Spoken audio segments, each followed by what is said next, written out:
तक air activity का सवाल है अक्रॉस, वो सारी एयर एक्टिविटी हम मॉनिटर करते हैं एंड जहाँ भी रिक्वायरमेंट होता है कोई एक्शन लेने का या कोई मेजर्स इम्प्लीमेंट करने का हम करते हैं समय पर।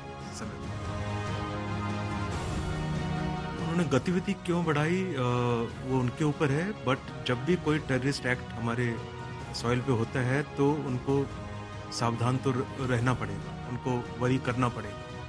हम कब एक्शन लेंगे, जब जरूरत होगी तब जरूर एक्शन लेंगे।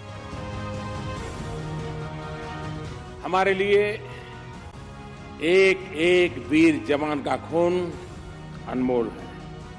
आज जो ये वातावरण बना है, मैं यही कहूंगा, ये डर अच्छा है।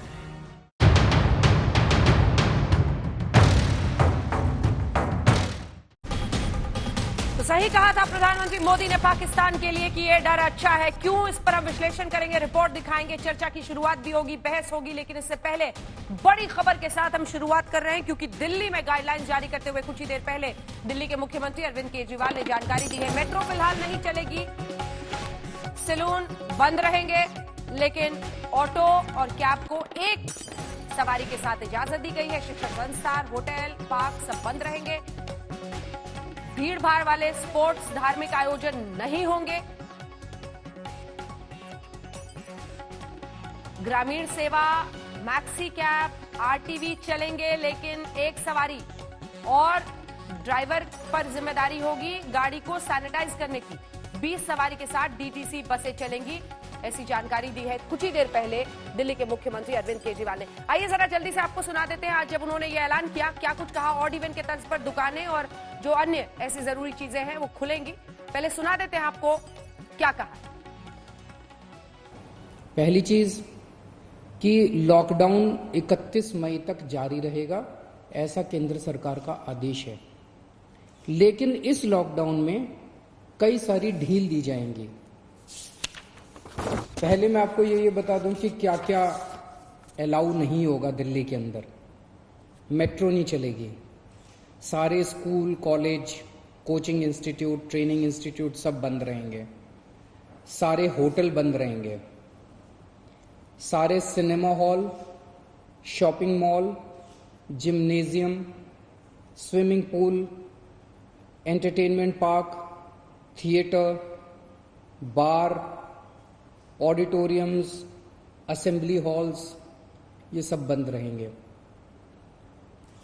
Social, political, sports, entertainment, academic, cultural, religious या किसी भी तरह की बड़ी गैदरिंग्स ये नहीं हो पाएंगी, ये अलाउड नहीं होंगी। तो अरविंद केजरीवाल ये ऐलान कर रहे थे, इसकी जानकारी हमने आपको दे दी है। लॉकडाउन 4 में क्या रंग रूप होगा राजधानी दिल्ली में, जिसमें मेट्रो सेवाएं नहीं चलेंगी, इसी के साथ स्कूल कॉलेज बंद रहेंगे, लेकिन कुछ जगहों पर ढील दी गई है। बहरहाल इस खबर पर रहेगी हमारी नजर। और अब रुक करते हैं उस बड़ी खबर का जिस पर आज हम हल्ला बोल की बहस करेंगे। बात करते हैं कंगाल हो रहे पाकिस्तान और कंगाली का ताज पहनकर बैठे इमरान खान की। पाकिस्तान को कोरोना संकट से लड़ने का रास्ता नहीं सूझ रहा, फिर भी इमरान खान ने कश्मीर को लेकर अपना प्रोपेगेंडा जारी रखा है। वो बार बार दुनिया के सामने ये साबित करने की कोशिश कर रहे हैं कि भारत पाकिस्तान के खिलाफ कोई बड़ा कदम उठा सकता है। अब पता नहीं वो डर रहे हैं या डराने की कोशिश कर रहे हैं, खौफ में ज्यादा दिखाई देते हैं। इन सब के बीच एक हकीकत यह भी है कि पाकिस्तान में हिंदुओं के खिलाफ हो रहे अत्याचार लगातार बढ़ रहे हैं।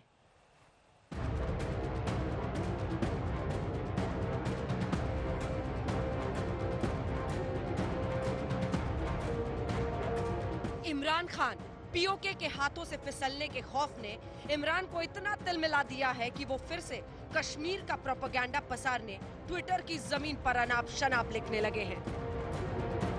इमरान खान एक नाकाम प्रधानमंत्री जो हर मोर्चे पर फेल है, वो अब ट्विटर पर बनने चला शेर है। तभी तो भारत के खिलाफ ट्वीट करना अपनी उपलब्धि बनाकर पॉलिटिक्स चमकाने में लग गए हैं। इमरान खान कोरोना संकट में जब पूरा विश्व वैक्सीन और दवा की खोज कर रहा है, इमरान कश्मीर का राग अलाप भारत विरोधी प्रोपेगेंडा में पूरी ताकत झोंक रहे हैं। इस बार इमरान प्रधानमंत्री मोदी और आरएसएस पर निशाना साधते हुए ट्वीट कर रहे हैं। कश्मीर पर मोदी की आरएसएस प्रेरित नीति साफ है। अवैध रूप से छीने गए क्षेत्र में कश्मीरियों को अपना फैसला लेने के अधिकार से वंचित किया जा रहा है। 5 अगस्त 2019 को जब से अनुच्छेद 370 से जुड़ा फैसला भारत ने लिया, तब से ही इमरान की नीति साफ है। घर में फेर तो ट्विटर पर प्रोपेगेंडा चलाकर इज्जत बचाई जाए। एक तो आर्टिकल 370 हटा, ऊपर से भारत ने पीओके पर आक्रामक रुख अपनाया। जी हाँ, इस तिलमिलाहट की वजह है इमरान की जमकर किरकिरी, क्योंकि भारत ने डंके की चोट पर अब पीओके को लेकर अपनी नीयत साफ कर दी है। भारत के मौसम विभाग ने पीओके स्थित मीरपुर, मुजफ्फराबाद और गिलगिट का मौसम बताना शुरू कर दिया है।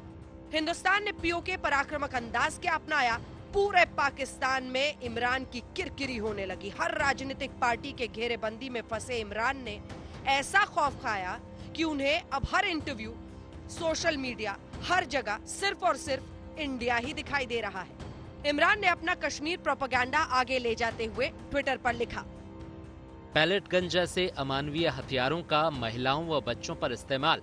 दूसरा, कश्मीरियों को आधारभूत जरूरतों, भोजन से लेकर दवाई तक से वंचित रखकर लॉकडाउन लगाया गया है। तीसरा, कश्मीर में व्यापक स्तर पर खासकर युवाओं को गिरफ्तार किया जा रहा है। कम्युनिकेशन के लिंक तोड़कर उन्हें दुनिया से अलग थलग कर दिया गया है। अजहर मसूद से लेकर हाफिज सईद जैसे ग्लोबल टेररिस्ट को शरण देने वाला पाकिस्तान इस कोरोना काल में भी आतंकियों की खेप भारत भेजने की फिराक में जुटा है। और उल्टा इमरान ने अपने ट्वीट में भारत पर ही कश्मीर में आतंकवाद फैलाने का आरोप लगाया और यहाँ तक कहा कि इसे दुनिया का ध्यान भटकाने के लिए वह पाकिस्तान के खिलाफ फॉल्स फ्लैग ऑपरेशन कर रहा है। जवाब एयरफोर्स चीफ ने दिया है। देखिए, पहले तो जो भी एक्टिविटीज़ हो रही है वहाँ पे हमारी सेना और पैरामिलिट्री फोर्सेस बहुत ही बखूबी उसको टैकल कर रहे हैं, उसमें कोई डाउट नहीं है। जहाँ तक एयर एक्टिविटी का सवाल है अक्रॉस, वो सारी एयर एक्टिविटी हम मॉनिटर करते हैं एंड जहाँ भी रिक्वायरमेंट होता है कोई एक्शन लेने का या कोई मेजर्स इम्प्लीमेंट करने का, हम करते हैं समय पर। कोरोना संकट में जब दुनिया भर के राष्ट्राध्यक्ष इस चुनौती से निपटने में अपनी पूरी ऊर्जा लगा रहे हैं, तो पाकिस्तान पीएम इमरान खान अपना समय भारत विरोधी प्रोपेगेंडा फैलाने में लगा रहे हैं। भारत ने सर्जिकल स्ट्राइक कर जो सबक सिखाए वो इमरान को समझ ना आए, या फिर यूं कहिए कुछ लोग बातों से नहीं मानते। आइए चर्चा की शुरुआत करते हैं। डॉक्टर सुधांशु त्रिवेदी, राष्ट्रीय प्रवक्ता भारतीय जनता पार्टी के हमारे साथ जुड़ रहे हैं। Left general retired Shankar Prasad ji हमारे साथ डिफेंस एनालिस्ट के तौर पर जुड़ेंगे। ललित अंबरदार, एक्टिविस्ट, कुछ ही देर में हमारे साथ जुड़ेंगे। रिटायर्ड कर्नल दिनेश आयन जी, डिफेंस एक्सपर्ट के तौर पर हमारे साथ जुड़ेंगे। आरजू काजमी जो कि जर्नलिस्ट है पाकिस्तान से, वो हमारे साथ जुड़ रहे हैं। उमर अल्ताफ साहब, जर्नलिस्ट पाकिस्तान के, हमारे साथ चर्चा में शामिल हो रहे हैं। दिनेश आयन जी, मैं आपके पास आकर शुरुआत करना चाहती हूं, वो इसलिए क्योंकि आज पाकिस्तान को ये समझाने की जरूरत है कि ये जो उनके प्रधानमंत्री प्रोपेगेंडा कश्मीर के इर्द गिर्द फैला रहे हैं, क्या वाकई पीओके का खौफ अब इतना सताने लगा है? देखिए अंजना जी, 5 अगस्त को अगर याद हो आपको, तो गृह मंत्री जी ने पार्लियामेंट में कह दिया था कि पीओके के लिए जान भी दे देंगे।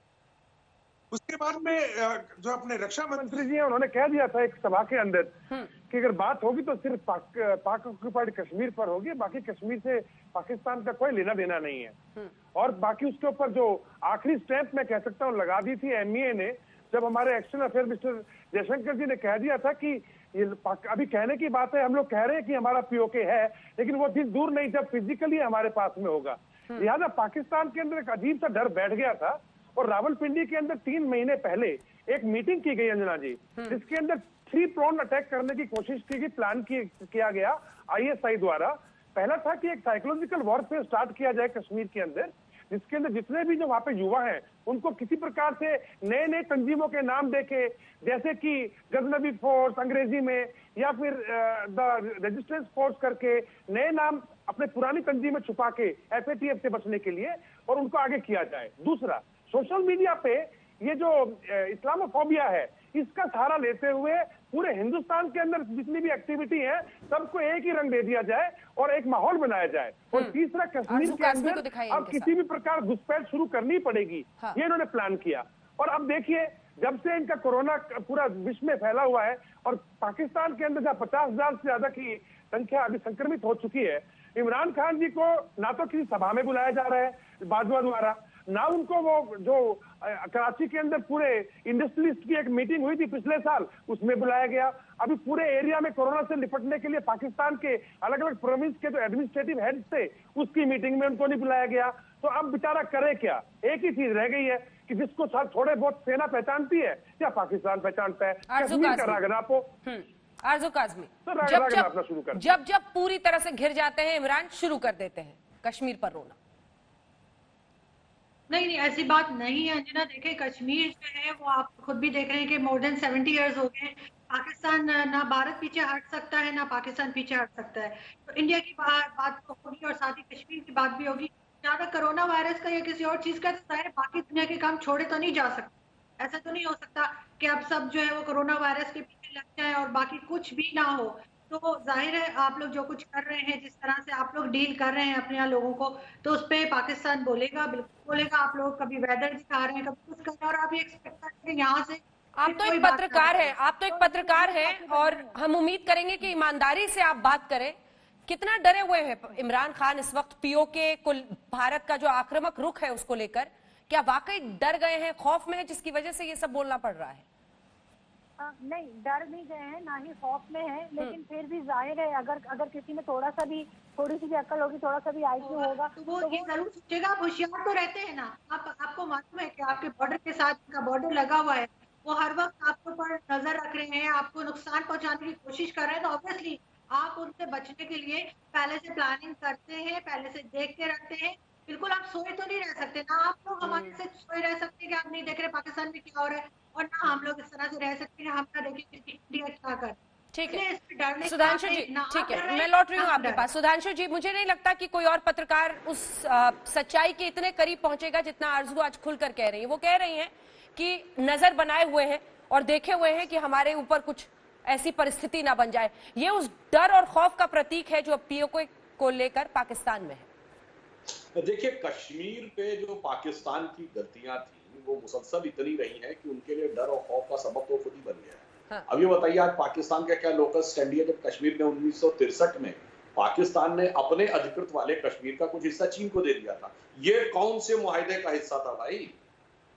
और अगर आप वो तथाकथित प्लेबिसाइट की बात करते हैं तो उसमें कहीं पाकिस्तान में मिलने का कोई उल्लेख नहीं था। वैसे तो आपको खत्म हो चुका, बेकार हो चुका है, मगर उसमें भी जो उल्लेख था कि पूरा कश्मीर भारत के कंट्रोल में होना चाहिए, उसमें प्लेबिसाइट होना चाहिए। तो अगर हम पाकिस्तान में रह रहे से भी माने तो उन्हें पीओके और जो सक्षम वैली चाइना को दे दी उसे वापस लेकर भारत के कंट्रोल में देना चाहिए, तब वो मांग करे तो उनकी बात में कुछ ईमानदारी समझ में आ सकती है। मगर खैर वो सब तो बात छोड़िए, आज पूरी दुनिया में कोविड की समस्या चल रही है और आज पूरी दुनिया में क्या चर्चा हो रही है कि चाइना चारों तरफ से घिरता हुआ जा रहा है और यह संभावना है कि वहां से तमाम कंपनियां उठकर भारत की तरफ आए। तुलना हो रही है भारत और चीन के बीच में। पाकिस्तान वहां कहीं नजरिए में भी नहीं है और चीन वो है जिसके की पूरी तरह हमसाया बन के पाकिस्तान खड़ा है पूरे उनके साए में। ये भी हो सकता है कि चीन के इशारे पे हो रहा हो, इसकी संभावना से भी इनकार नहीं किया सकता। और लास्ट में मैं एक और बात भी कहना चाहूंगा, उमर अल्ताफ, बारी आएगी, रुक जाइए, बारी आएगी, फिर बीच में बोलने लगे आप। उमर अल्ताफ साहब रुकिए। आपकी एक सादिक वजीर आजम थी मरहूम मोहतरमा बेनजीर भुट्टो, उन्होंने कहा था कश्मीर हम भूलेंगे नहीं, लेके रहेंगे चाहे 1000 साल घास की रोटी खानी पड़े। 25-30 साल पुरानी बात है, पाकिस्तान की नेशनल असेंबली में कहा था। और कश्मीर तो अब यूनियन टेरिटरी हो गया और आपकी हालत ये हो गई 25-30 साल में कि अगर अंकल सैम और चचा जीपिंग आपको खैरात की रोटी ना दे तो घास की रोटी खाने की स्थिति आ गई है। तो पाकिस्तान को समझना चाहिए वो खुद कहां खड़ा है, अंतरराष्ट्रीय मुकाम पे दुनिया कहां खड़ी है, जिसके सहारे वो ले रहा है वो चीन कहां खड़ा है। एक जमाना होता था कि जब कश्मीर का मुद्दा उठता था तो सिर्फ रूस भारत के साथ खड़ा होता था, बाकी पूरी दुनिया चीन के साथ, सॉरी पाकिस्तान के साथ। आज हालत यह है कि केवल चीन पाकिस्तान के साथ खड़ा होता है, बाकी पूरी दुनिया भारत के साथ, यहां तक कि मध्य पूर्व के मुस्लिम देश भी भारत के साथ खड़े होते हैं, इक्का दुक्का मलेशिया टर्की को छोड़ के। उमर अल्ताफ साहब, उन्हें हकीकत न समझ में आए जो सुधांशु जी कह रहे हैं उसका मतलब समझ रहे हैं आप? चारों तरफ से घिरे हुए हैं, न सिर्फ अन्य जो अरब देश हैं वो भी हाथ उठा रहे हैं, बल्कि खुद अपने देश के अंदर एक नाकाम प्रधानमंत्री जो चारों तरफ से घिरे हुए हैं। क्या इसी वजह से उनको लगता है कि कश्मीर राग अलाप कर ही वो रेलेवेंट रह पाएंगे, वो जिंदा रह पाएंगे वहां की राजनीति में? ईमानदारी से जवाब दीजिएगा मिस्टर अल्ताफ। देखें, घिरा हुआ तो भारत है। चीन ने आपको घेरा हुआ है लाइन ऑफ एक्चुअल कंट्रोल पे, जहां पे आपके फौजियों को जख्मी किया चाइना ने, और उनके हेलीकॉप्टर्स प्रवास कर रहे हैं भारतीय टेरिटरी में। फिर कश्मीरियों ने आपकी फौज को पिछले महीने में उमर अल्ताफ, उमर अल्ताफ, कमजोरी की सबसे बड़ी निशानी यही होती है। काउंटर क्वेश्चन है, काउंटर क्वेश्चन है मिस्टर अल्ताफ, एक सेकंड सुन लीजिए, काउंटर क्वेश्चन सुनिए। नहीं नहीं, आप जवाब नहीं दे रहे ना, एक सेकंड आवाज नीचे कीजिए। देखिए उमर अल्ताफ साहब, आप सवाल तो सुनिए। देखिए कमजोरी की सबसे बड़ी निशानी क्या होती है, किसी तीसरे की बात कर लो। मैंने पाकिस्तान पर सवाल पूछा, आपकी पहली लाइन ही चीन के बखान पर है। यही बात तो सुधांशु जी आपको समझा रहे थे कि आप जब तक अंकल सैम और चचा शी जिनपिंग की बात नहीं करते, आपकी थ्योरी आगे नहीं बढ़ती। भारत घिरा हुआ है, भारत घिरा हुआ है, भारत के हमसायों ने उसको घेरा हुआ है। एक वीडियो दिखाते हैं इनको, चलिए। अरे खास उमर अल्ताफ आपके लिए पाकिस्तान की इस वक्त क्या हालत है, ये वीडियो देखिए। और आपने जरूर देखा होगा इसको, आरजू जी, ये वीडियो जरूर देखा होगा आपने, कैसे कोरोना की वजह से वहां के अलायंस में कैसी नौबत आ रही है, किस तरह से हर जगह सिर्फ परेशानी में जूझ रहे हैं आप। ये वीडियो पहले फुल ऑडियो के साथ सुनाइए इन दोनों को।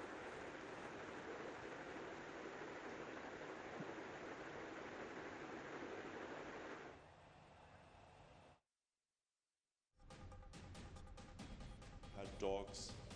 These talks will be ongoing. The idea is to develop a much.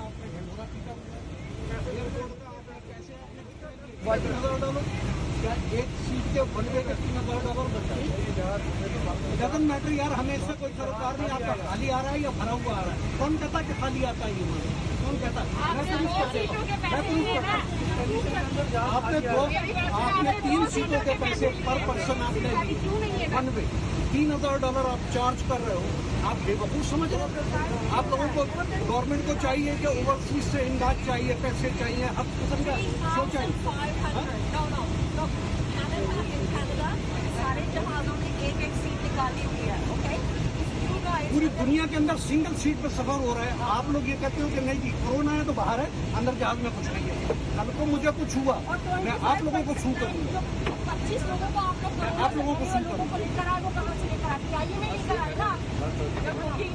अब बताइए उमर अल्ताफ साहब, आपके प्रधानमंत्री की नजर इन परिस्थितियों पर होनी चाहिए जिस तरह की कंगाली का आप सामना कर रहे हैं, या फिर आपको ये सब राग अलापना चाहिए जो वो कोरोना के संकट काल में कर रहे हैं? दुनिया भर में लोग वैक्सीन और दवा बना रहे हैं कोरोना की, और देखिए आप क्या कर रहे हैं, आपके पीएम क्या कर रहे हैं।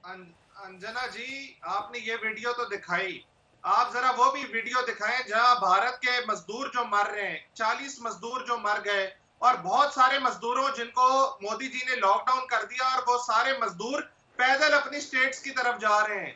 कोई उनके पास रोजगार नहीं रहा। इतने सारे मजदूर मुझे लगता है कि बेसिक वो भूख से मर रहे हैं। तो बेसिक लॉजिक आप कहीं पर रखकर इस बहस में शामिल हुए हैं।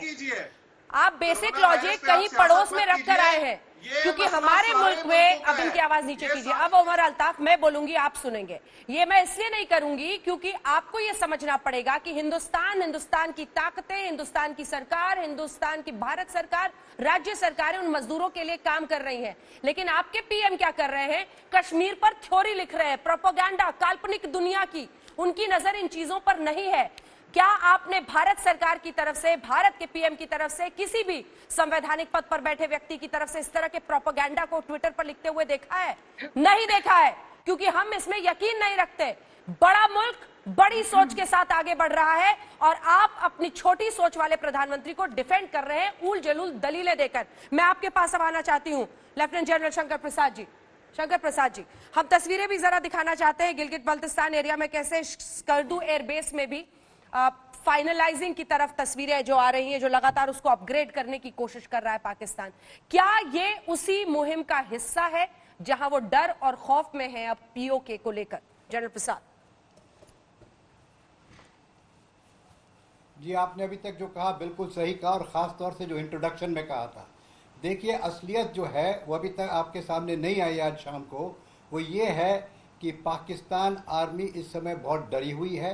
वो पाकिस्तान की सरकार को चलाती है। वो प्रधानमंत्री से, उनके अपने इमरान खान से कह रहे हैं कि आप ट्विटर पे रोज़ कीजिए। 90% और ट्विटर जो निकलता है पाकिस्तान से, इमरान खान से, वो कश्मीर के बारे में होता है। क्योंकि सब कश्मीरियों को पता है, पाकिस्तान आर्मी को खास तौर से पता है, ISI को पता है कि अब कश्मीर उनके हाथ से निकल रहा है और निकल चुका है तकरीबन। देखिए, सबसे पहले जब अगस्त में आर्टिकल 370 को हटाया गया, उसके बाद कश्मीर के अंदर जो भी हुआ उसमें एक गोली चलाने की जरूरत नहीं पड़ी। The security forces did not have to fire a single round, और वो मसला सही हो गया। थोड़े दिन लगे अवश्य उसमें। उसके बाद देखिए, अभी कंटिन्यूसली हमारे पास सिक्योरिटी फोर्सेस के पास इंटेलिजेंस इंफॉर्मेशन आ रही है।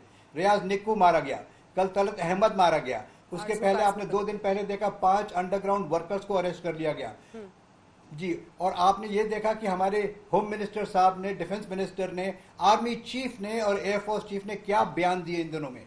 हमारे एयर चीफ का बयान तो आपने अभी दिखाया था कुछ देर पहले, 4-5 दिन पहले आर्मी चीफ का बयान आया था कि we will do a precision attack जहां भी जरूरत पड़ेगी, और वही एक तरह से आज एयर चीफ ने कह दिया।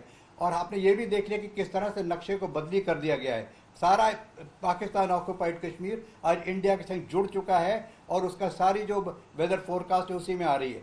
इस समय पाकिस्तान आर्मी को ये लग रहा है कि अगर कश्मीर का मसला बिल्कुल हमारे हाथ से निकल गया तो हमारी अहमियत ही क्या रहेगी।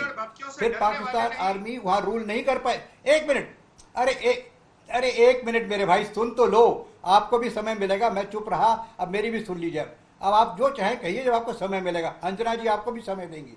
देखिए, असलियत यह है कि पाकिस्तान आर्मी आज पाकिस्तान के अंदर रूल इसी वजह से कर पाती है कि वो कश्मीर का मुद्दा एक्टिव रखता है। अगर कश्मीर का मुद्दा ही खत्म हो गया, अगर कश्मीर में रेजिस्टेंस ही खत्म हो गया, तो पाकिस्तान आर्मी की वैल्यू खत्म हो, तो डेमोक्रेसी आ जाएगी फिर तो दोबारा। और सबसे जरूरी बात अंजना जी, जो ये रेजिस्टेंट टास्क फोर्स का नाम नया दिया गया है, अभी पाकिस्तान के जो हुक्मरान है, जो पाकिस्तान के आर्मी और ISI के लोग हैं, उन्हें लग रहा है कि जुलाई में शायद ये टास्क फोर्स की जो बैठक होगी फ्रांस में, उसमें कहीं लगता है कि पाकिस्तान को कहीं ग्रे से ब्लैक लिस्ट में ना कर दिया जाए। तो वो ये दिखाना चाह रहे हैं कि नहीं, रेजिस्टेंस फोर्स खड़ी हुई है जो कि इंडिजिनस है, जो कि अपनी इससे रिलीजन का कोई ताल्लुक नहीं है, ये होम ग्रोन पाकिस्तान है। लेकिन जितने मिलिटेंट्स मारे गए हैं इन दिनों में, वो सब हिजबुल मुजाहिदीन के हैं या लश्कर तोयबा के हैं, जो कि एक फ्रंट नेम लगा दिया रेजिस्टेंस फोर्स। तो आप इस सब पूरे नक्शे को अगर ध्यान से देखें तो ये साफ जाहिर हो रहा है कि पाकिस्तान आर्मी इस समय बौखला रही है। उसको ये समझ में नहीं आ रहा कि कश्मीर का मुद्दा मैं एक्टिव कैसे रखूं। उसके सब हथकंडे खत्म हो चुके हैं। अब उसको लग रहा है कि कश्मीर तो हमारे हाथ से गया, और इस गर्मी में अगर कुछ खास बात नहीं हो पाई, और अगर कहीं भारत की एयरफोर्स ने, सेना ने, नेवी ने, किसी ने भी जो भी हमारी ताकत है उसका कोई सीरियस एक्शन ले लिया, तो पाकिस्तान समाप्त हो जाएगा। Democracy will finish there, actual democracy will come. They will realise कि आर्मी ने तो हमें इतना बेवकूफ बनाए रखा है इतने सालों से, और एक पपेट प्राइम मिनिस्टर खड़ा कर रखा है जो रोज पाकिस्तान आर्मी के पीछे से लेकर अपना ट्वीट दे देता है इंडिया के बारे में। एक बार आपको अवश्य देंगे मौका, आपको मौके से नहीं छोड़ेंगे। ठीक है सर, अपनी बात पूरी करें आप। जैन साहब, मैं खत्म कर दूं अंजना जी। जी, तो मेरा समिंग अप यही रहेगा कि इस समय आपने बिल्कुल हेडिंग अच्छा सुना। डरा हुआ है, डरा हुआ कौन है? पाकिस्तान आर्मी। डरी हुई कौन है? पाकिस्तान ISI। क्यों? क्योंकि अगर कश्मीरी का मुद्दा खत्म हो गया तो उनकी बिल्कुल अहमियत खत्म हो गई। फिर तो वहां दोबारा इलेक्शन होंगे, नए प्रधानमंत्री बनेंगे, डेमोक्रेसी आएगी। पूरी जनता आपके सामने, 2 पत्रकार पाकिस्तान से बैठे, इनके दिल से पूछिए कि पाकिस्तान का जो आवाम है, पाकिस्तान की जो पॉपुलेशन है, क्या वो पाकिस्तान आर्मी की हरकतों से खुश है? रंजना जी आपको टाइम देंगी, मुझसे टाइम मत मांगिए आप। रंजना जी, इनसे ये पूछिएगा कि अपने दिल पे हाथ रख के कहें, अपने दिल पे हाथ रख के कहें कि इनकी आवाम क्या चाहती है। क्या चाहती है कि पाकिस्तान आर्मी कंटिन्यूसली रूल करती चली जाए, इसी तरह से पाकिस्तान को बर्बाद कर दे? आज बिल्कुल जैसे सिद्धांशु जी ने कहा, आज इनके पास वो हालत आ गई है कि ये बोल लेकर घूम रहे हैं पूरी दुनिया में पैसे के लिए, और अगर इनको task force, financial task force, उसने ब्लैक लिस्ट में डाल दिया तो कहां जाएंगे ये? आरजू काज़मी, ये इस चीज से डर। आपने अच्छा सवाल का जवाब आप दीजिए, सीधा सवाल। जी बिल्कुल, देखे अंजना, पहली बात तो ये कि पाकिस्तान बिल्कुल भी डरा हुआ नहीं है।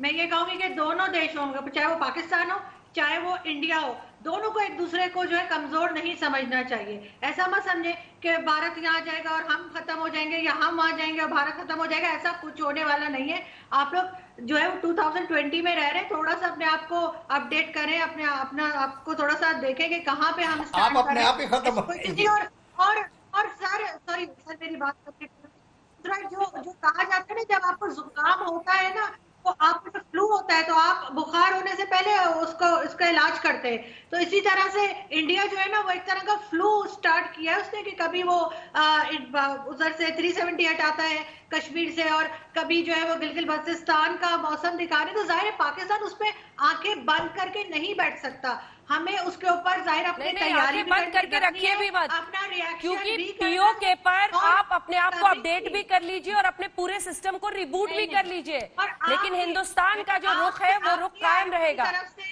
पता नहीं आप कहां से पहुंच के बोल रही है, मुझे उम्मीद थी आरजू की शायद आप ईमानदारी से बात करेंगी। आपको भी एहसास है, आपको भी एहसास है कि पाकिस्तान को किस कंगाली में इमरान खान धकेल रहे हैं, लेकिन आप भी आंखें बंद करके उस पर रहना चाहती हैं। कहीं नहीं धकेल। देखिए हिंदुओं पर अत्याचार की तस्वीरें, ललित अंबरदार, देखिए वो तस्वीरें दिखाइए जरा।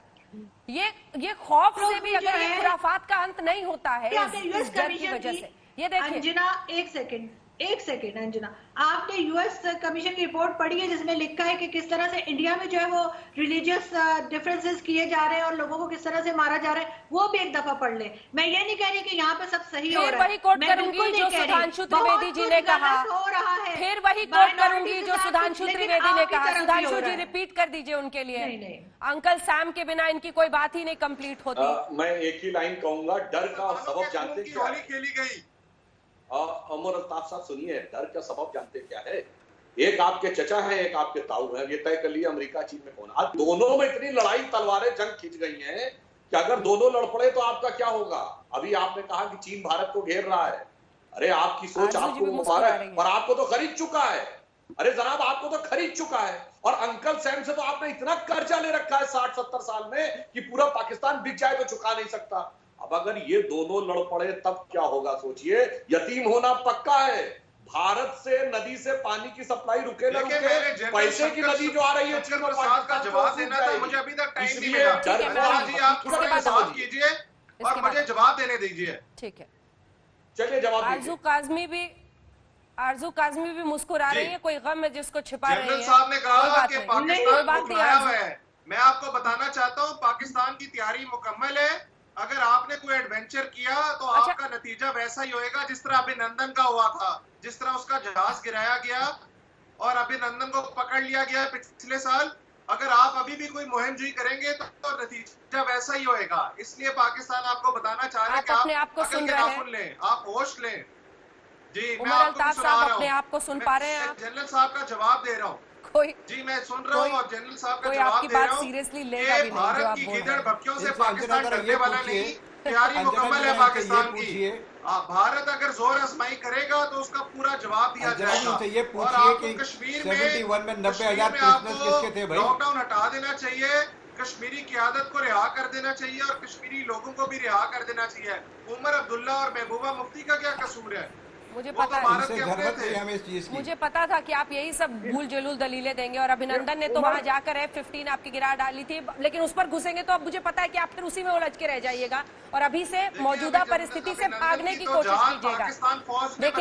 देखिए गाँव वालों ने आपकी मूंछें नीचे गिरी हुई है, उनको वैसे ही रहने दीजिए। आप नहीं समझ पाएंगे कि अभिनंदन जैसे दिलदार सैनिक और फौजी जो हिंदुस्तान के पास है, उस जज्बे पर हिंदुस्तान क्या कर सकता है। मत उलझिए उसमें, मत टाइम वेस्ट कीजिए। आज के टॉपिक पे आइए, ललित अंबरदार साहब।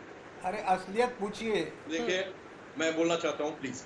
देखिए ऐसा है कि आपको समझना पड़ेगा कि पाकिस्तान एक आम मुल्क नहीं है, एक आम जियोग्राफिकल एंटिटी नहीं है। हर मुल्क जो आज की तारीख में ग्लोब के ऊपर मुल्क एग्जिस्ट करते हैं, वो उनकी एक तारीख है, एक सिविलाइजेशनल बैकग्राउंड है। पाकिस्तान की क्या 70 साल पहले हिंदुस्तान में पैदा हुए लाखों हिंदुस्तानियों ने जिन्ना की 2 नेशन थ्योरी के नाम पे, इस्लाम के नाम पे हिंदुस्तान अपनी मातृ वतन के साथ गद्दारी की, पाकिस्तान बना दिया। और तब से आज तक इनका जो मौकूफ है 2 नेशन थ्योरी का है।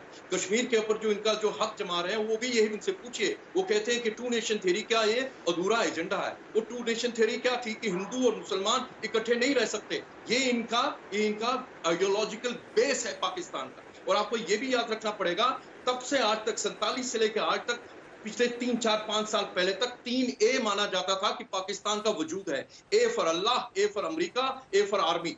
आज की तारीख में जिस मुल्क के अंदर मुसलमानों के ऊपर इतना जुल्म हो रहा हो, शियाओं के ऊपर, अहमदियाज के ऊपर, हिंदू और सिखों को तो उन्होंने बर्बाद खत्म करके रख दिया। 24% थे 1947 में और आज की तारीख में 1.5% है। दिन दहाड़े लड़कियों को, छोटी 10 साल 8 साल की लड़की को उठा के ले जाते हैं, 2 दिन के बाद मौलवी के सामने पेश करते हैं, कहते हैं कि मुसलमान बन गई। ये हिंदू और सिखों का हाल है। वहां शिया लोगों का क्या हाल है? वहां पे आप देखिए सिंध में मुसलमानों का क्या हाल है, बलोचिस्तान में ये क्या कर रहे हैं, वहां पे बलोचों के साथ कितना जुल्म कर रहे हैं, वहां पर रेप मर्डर क्या हो रहा है। और आप चलिए आप पाकिस्तान, जहां पे मकबूजा कश्मीर है, मकबूजा जम्मू कश्मीर और लद्दाख का जो इलाका है, वहां पे नारे लगते हैं कि इमरान खान लास्ट टाइम आए थे। अरे मुझे कंप्लीट करने दीजिए, मुझे कंप्लीट करने दीजिए प्लीज, मुझे कंप्लीट करने दीजिए, मैंने अभी पूरा नहीं बोला, प्लीज कंप्लीट करने मुझे बोलने दीजिए पूरा। तो जब लास्ट टाइम इमरान खान अभी आए थे मुजफ्फराबाद, तो क्या बोला था जम्मू कश्मीर के लोगों ने, वहां पे मकबूजा कश्मीर के लोगों ने, गो नियाजी गो नियाजी गो बैक। जो उसका नाम है, असली नाम उसका नियाजी है। और गिलगित बल्तिस्तान में आपके द्वारा आप जाके पूछिए, वहां पे गिलगित बल्तिस्तान में आज की तारीख में, गिलगित बल्तिस्तान में लोग, वहां के शिया लोग जब रात को खाना बनाते हैं ना, वो लोग 10 रोटी एक्स्ट्रा बनाते हैं इस इंतजार में कि हिंदुस्तान की फौज आके उनको आजाद कराएगी पाकिस्तानी दरिंदों से। ये है गिलगित बल्तिस्तान। और सुनिए, जहां तक आर्मी का ताल्लुक है, बालाकोट के बाद इनकी ऐसी हालत है, उनके यहाँ पे पाकिस्तान के दानेश्वर बोलते हैं कि पाकिस्तान के जनरल जो है ना प्रॉपर्टी डीलर है। इनके यहाँ पे जो सरहद पे नौकरी करता है ना फौजी, वो 100 रुपए 200 रुपए 1000 रुपए देके अपनी तबादला कराता है, कहता मैं क्यों मरूं इस मुल्क के लिए। ये है पाकिस्तान के लोग बोलते हैं, ये मैं नहीं बोल रहा हूँ, ये पाकिस्तान के दानेश्वर बोलते हैं कि हमारे जनरल लोग जो है इतने करप्ट है, वो सिर्फ प्रॉपर्टी डीलिंग करते हैं। ये तो उनका जज्बा है। अब देखिए अफगानिस्तान, अभी जो इनको लग रहा था कि अफगानिस्तान में तालिबान आएंगे, उनका ये होगा, लेकिन उल्टा हो गया। वहां पे क्या हुआ, और गनी और अब्दुल्ला ने सरकार एक ज्वाइंट नेशनल इंटरेस्ट में सरकार बनाई, यहाँ पे उनका चला गया। लेकिन सुनिए आपका जो कश्मीर जहाज जो है, 2 पत्रकार है, लेकिन सच्चाई आप दोनों में से किसी भी बोलने में हिम्मत नहीं है ना। मैं आपको टाइम देती, लेकिन सच्चाई बोलने की हिम्मत आप दोनों के पास नहीं है। वरना आप ये बताते कि आर्मी वहां पर जो है, उनके जनरल्स कैसे पूरा रियल एस्टेट सेक्टर पर हमला किए हुए हैं, पैसे उनके कब्जे में है, कैसे भ्रष्टाचार आपकी सेना में, जी नहीं, कैसे भ्रष्टाचार आपकी सेना में इतना ज्यादा है। ऐसे बातों से कोरोना के संकट काल में भी वो कश्मीर का राग अलाप कर अपनी कुर्सी बचाने की कवायद कर रहे हैं। और जिस जहर की बात आप कर रहे थे, एक सेकंड नंबरदार साहब, जिस जहर की आप बात कर रहे थे, उसी का प्रतीक मैं इस वीडियो को मानती हूँ। ये वीडियो दिखाइए जरा। अफरीदी का मियादाद हो, दाऊद के घर अपना रिश्ता बना लेते हैं। अफरीदी जैसा क्रिकेटर हो, वो भारत पर जहर उगलता। लेकिन ये जो एक बहुत बड़ी बीमारी इस वक्त दुनिया में फैली हुई है, अल्लाह ताला हम सबको अपनी हिफ्ज़ो अमान में रखे। लेकिन इससे बड़ी बीमारी जो है वो मोदी के दिल और दिमाग में है। वो बीमारी मजहब की बीमारी है। ये वही सोच का विस्तार है, वही पागलपन, वही फितूर है जो हम इमरान खान में देखते हैं। जब बतौर क्रिकेटर भी खेलते थे तो कश्मीर का जिक्र कर देते थे। यही वो जहर है जो हमेशा से, मतलब आप सोचिए कि कब से मियादाद जैसा क्रिकेटर, एक ऐसे जो कि 83 के धमाकों का आरोपी है, उसके घर में रिश्ता करता है। ये तो उनकी सोच है। दिनेश जी देखिए अंजना जी, इनका बेस सिर्फ एक ही है कि जब भी अपने घरेलू कोई भी प्रॉब्लम, 2 मिनट रुक जाइए जरा उमर जी, बात करने दीजिए। शामिल हुए थे दुबई में। एक मिनट देखिए अंजना जी, इनका क्या चक्कर है। बेटे की शादी में भारतीय क्रिकेटर शामिल हुए थे। उमर आप ना थोड़ा सा तसल्ली रखिएगा। पहले रहमान मलिक को बताओ कि कोरोना जो है ना ग्राम में नहीं मिलता है। ऐसे जाहिर लोग तो आपके पार्लियामेंट में बैठते हैं, क्या बातें कर रहे हैं आप यहाँ बैठ के।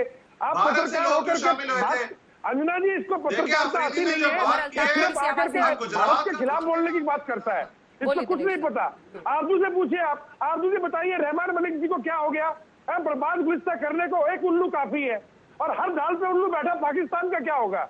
आप लोग को और कोई काम है नहीं, आके कश्मीर के बारे में बोलना, आके नरेंद्र मोदी जी के बारे में बोलना। अरे भाई अपने घर में झांक के देखो, आपका सिंध से लेके बलूचिस्तान से लेके आपका जो पश्तूनी जो मूवमेंट चल रही है वहां से लेके आपके गिलगित बल्तिस्तान से लेके हर जगह ये जो गुंडागर्दी है, इसके पीछे वर्दी है। हर जगह पे इमरान खान जी की अभी जो है नौकरी जाने वाली है, उनको कहीं पूछ नहीं रहा, बोलते लॉकडाउन हटा दो। बाबर साहब, जनरल बाबर आके बोलते हैं लगा दो, कोई उनका पूछ नहीं रहा। अभी बीच बीच में दूसरे क्रिकेटर आ गए, तो तब पोजीशन खाली होने वाली है, कुछ भारत के बारे में अनाप शनाप बोलो। अरे भाई कुछ इंटेलिजेंट बात करो। आपका देश भुखमरी में है, आपके देश के अंदर 14% में इन्फ्लेशन आ गई है। अब कम से कम जितना कर्ज लेते हो उसका 75% तो ब्याज में देना पड़ता है। चीन आपको छोड़ के चला जाएगा, चीन की खुद की परेशानी है। चीन कहां से, पूरा दुनिया पीछे पड़ गई, हुक्का पानी बंद हो गया उसका। अरे कहां जाओगे? एफएटीएफ में ग्रे लिस्ट हो गए। जर्मनी अभी हेड बनने वाला है एफएटीएफ का, वो प्रेसिडेंट बनेगा। क्या करोगे? चीन कहां से बचाएगा?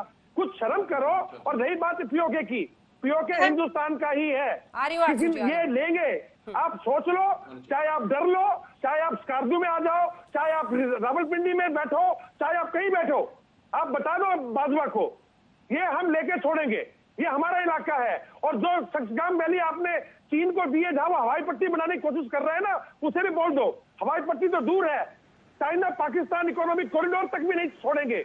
और वो जल गया, चीन भी जानता है इस बात को। तो आप थोड़ा सा हल्का रखो, हमारे इलाके को लेके हमें आके दिखा रहे हो। अपने इलाके को संभालो, बातें छोड़ो, तुम काम की बात करा करो। पत्रकार हो आप, क्या बातें करते रहते हो अनाप शनाप? ठीक है, कोरोना जो अमेरिका से आया, अरे आपके चीन ने भेजा कोरोना। मलिक साहब बोलते कोरोना अमेरिका से आया है। अभी दूध और शहद की नदियां आपके पास भी नहीं बह रही हैं सर। देखिए दूध और शहद की नदियां इंडिया में भी नहीं बह रही हैं। और जब अमेरिका का प्रेसिडेंट आया था, बात सुनिएगा, वैक्सीनेशन से इस्लाम खतरे में नहीं आता। एरिया छुपा रहे थे, वैक्सीनेशन से इस्लाम खतरे में नहीं आएगा। के लिए जो है पोस्टर वैक्सीनेशन, मोदी जी को छोड़िए, आपके मोदी जी को छोड़िए, आपके पूरे पूर्व गृह मंत्री कह रहे हैं और प्रेसिडेंट के कि खिलाफ आपका इस्लाम खतरे में हो जाएगा वैक्सीन लेने से। जवाब सुनते हैं, आरजू काज़मी का जवाब सोचिए जरा आप इस बात को। आरजू काज़मी, आप मोदी जी को छोड़िए, पहले मलिक को संभालिए। क्या बोल रहे हैं आप लोग? मलिक को संभालिए आप पहले।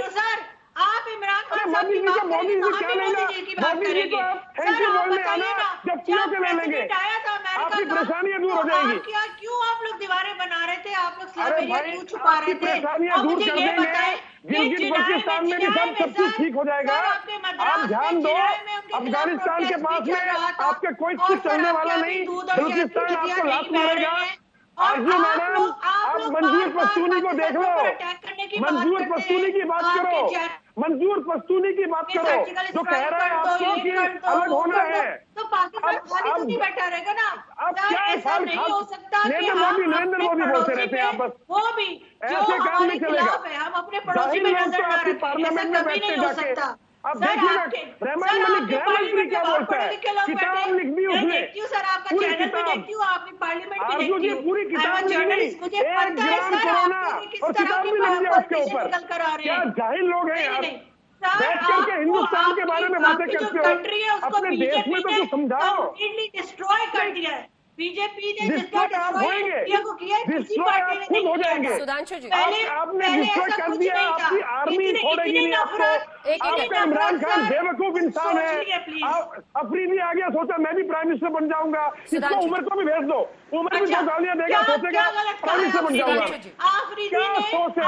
अपने देश को देखिए, आपके देश की तरफ ध्यान दीजिएगा, क्या बातें करते हैं। जब अपनी एजेंसी में पैसा चाहिए तो भारतीय क्रिकेटर्स की तरफ बात नहीं करेंगे। ये सिर्फ आकर के या तो नरेंद्र मोदी या नरेंद्र जी या फिर कश्मीर, इसी के बारे में नाम लेकर इमरान खान आगे लग उतरे थे अफरीदी। एक एक करके बात करेंगे, आपको समझ में आएगा मैं क्या कह रही हूँ।